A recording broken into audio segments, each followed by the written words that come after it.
Have you ever wondered why the most understanding, gentle, and empathetic people seem to suffer the most?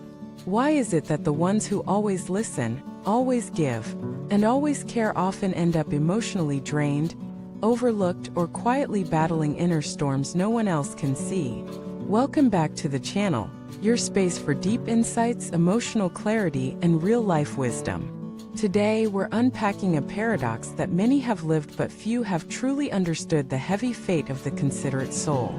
You may recognize yourself in this story, and if you do, know this: you're not alone and you're not broken. You're simply caring more than most. Let us begin with the root of consideration. Truly considerate people aren't just nice. They're emotionally intelligent. They see more, feel more, think twice before they speak. They sense shifts in energy. They read between the lines. They carry not only their own emotions, but the unspoken feelings of others. They're the ones who remember your birthday even when you forgot theirs. They're the ones who ask, "How are you really?" and mean it. They're the ones who offer help before you even realize you need it. But here's the cost of such sensitivity. When you're wired to constantly consider others, you often forget to consider yourself. And over time, that imbalance grows heavier. Let me tell you a story. Claire was the friend everyone loved, the one who organized birthdays, who listened at 2 a.m., who drove across the city just to bring soup when someone was sick.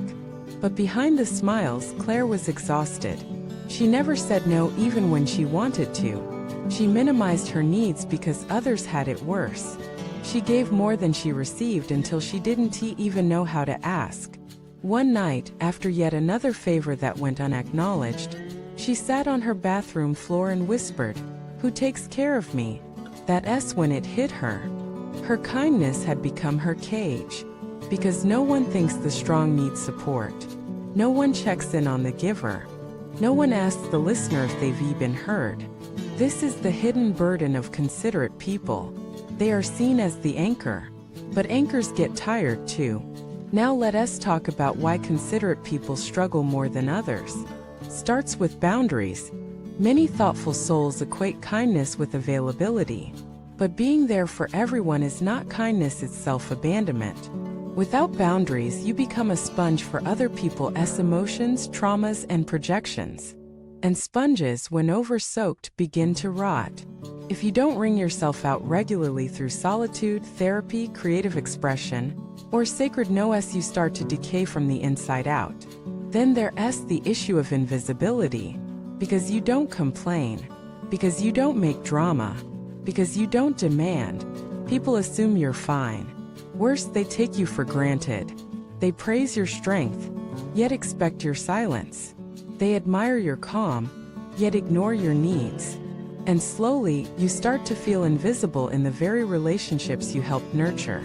Then there's the pain of disappointment. Because you expect from others what you naturally give. You assume people will remember, care, reciprocate. But they often don't. Not because they're cruel, but because their threshold for emotional depth is different. You're playing chess while they're playing checkers. You're writing novels in your head while they're still texting in emojis. And that mismatch hurts. You're not just hurt by what they did, you're hurt by what you thought they would do. Your expectations were rooted in your own heart, not theirs. Let us talk about another layer: guilt. Considerate people feel guilty for having needs. Guilty for saying no. Guilty for resting. Guilty for not showing up even when they're running on fumes. Because their self-worth has been entangled with being needed. If I'm not useful, will they still love me? If I don't show up, will they disappear? If I speak up, will I be seen as difficult? So they suppress. They delay. They shrink. Until one day they erupt or collapse. Here's what needs to be understood. Being considerate should not be a life sentence of suffering. Compassion without self-compassion is a betrayal of your own soul. Empathy without boundaries is a road to burnout. And love without mutuality is martyrdom. Let me introduce another story: Daniel, a school counselor. Every day he listened to students' trauma, fears, and family issues. He never cried at work, never flinched, always calm. But every night, he went home and couldn't sleep. He drank to numb. He stopped painting something he once loved. He couldn't remember the last time someone asked him how he was doing. It took a colleague, another counselor, to finally break through. "You can't keep pouring from an empty cup," she said. He started therapy, took a sabbatical, painted again. Not because he was weak, but because he finally understood his value wasn't in his giving alone. It was in his being. So here's the pivot. Consideration is a gift. But it should not cost you your life. You can be kind and still say no. You can be loving and still leave toxic dynamics. You can be generous and still guard your energy. You can be available and still have boundaries. You are not responsible for everyone's healing. You are not a rehab center. You are not a void filler. You are not a fixer. You are human, and your soul deserves the same gentleness you give others.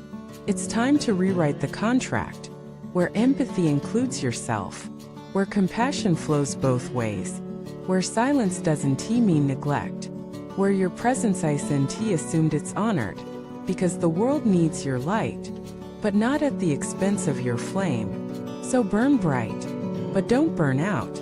Be there for others, but be there for you too. Thank you for watching this video. If this message resonates, let us know in the comments.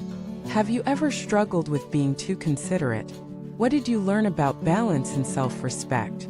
Your story could be the mirror someone else needs. And don't forget to like, subscribe, and support the channel. We're creating a space where empathy and empowerment coexist, one soul healing story at a time.